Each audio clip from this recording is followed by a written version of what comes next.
Can I rewrite the denominator as x plus 2? No, because it's x plus 2 minus 2. What? The factor of that would be x plus 2 times x minus 2. It would be x plus 2i times x minus 2i. This is plus. Oh, I meant just the x squared plus 4. Right. But no, it doesn't factor as x. X squared minus 4 factors as x minus 2 times x plus 2. But yeah, the question is this equal to x plus 2? No.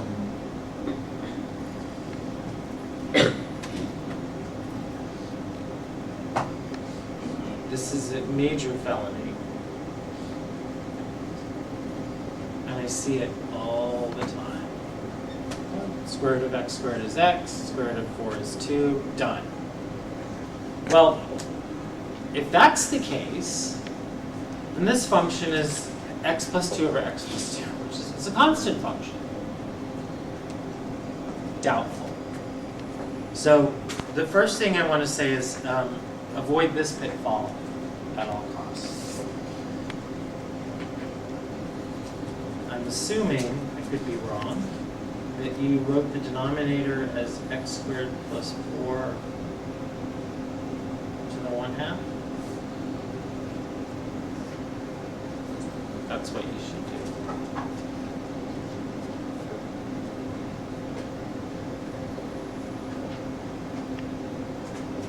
And then you took the derivative using probably the quotient rule.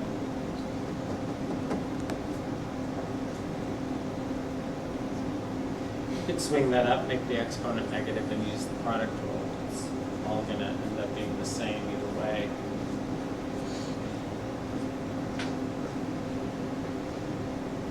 Well, how many of you made it to this point at least? Pretty much everybody. Okay. So the quotient rule says take the derivative of the top, multiply by the bottom, minus the top times, now to get this part right, what's the derivative of the bottom? We use the extended or generalized power rule. We bring the 1/2 down,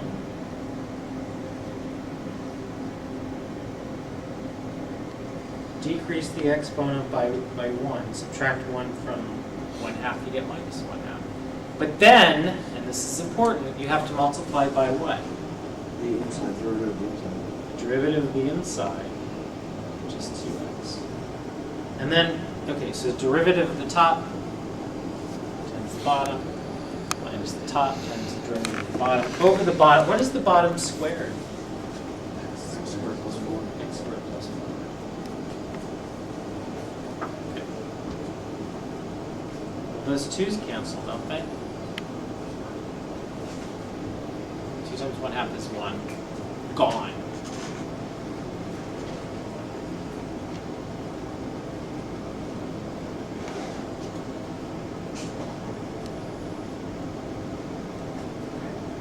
I have an x plus 2 times an x, and then I have x squared plus 4 raised to the negative 1/2. Guess what I'm going to do with this? Yep. Move it to the bottom.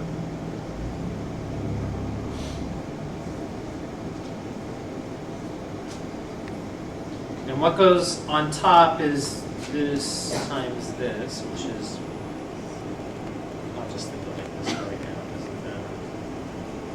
So this second term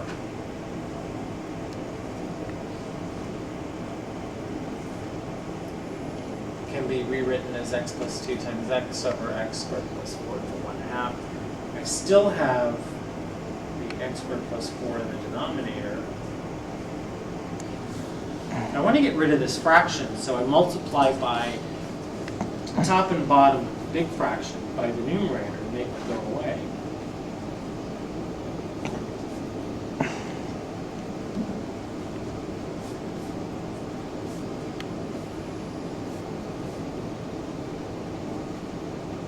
Then I distribute this.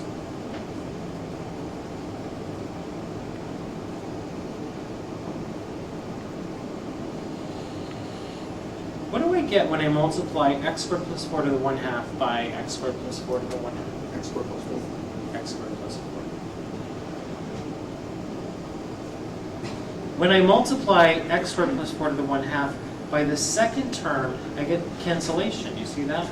And I'm left with x plus 2 times x, which I'll expand in a minute.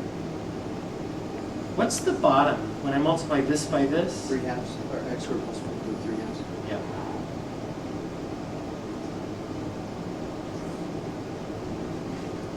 So you have x squared plus 4 minus x squared minus 2x. All of that over x squared plus 4 to the 3/2.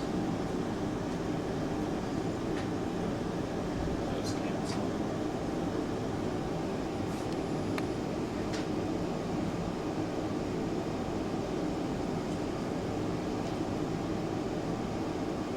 Is that simplified? Yeah. One thing that you could do, which is optional, is you could factor 2 out of the top, I guess.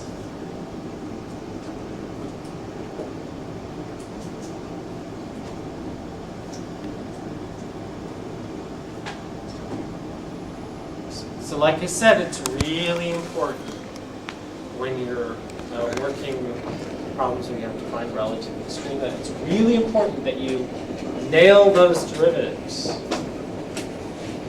If you mess up the derivative, then everything that follows is going to be messed up. Okay, so on Wednesday, we're done actually with 3.3. On Wednesday, we'll do, I think it's 3, 4, and then there's not a whole lot to do from 3, 6, so we should be good. So next week will be the review, so I need to get your review sheet up on the blackboard.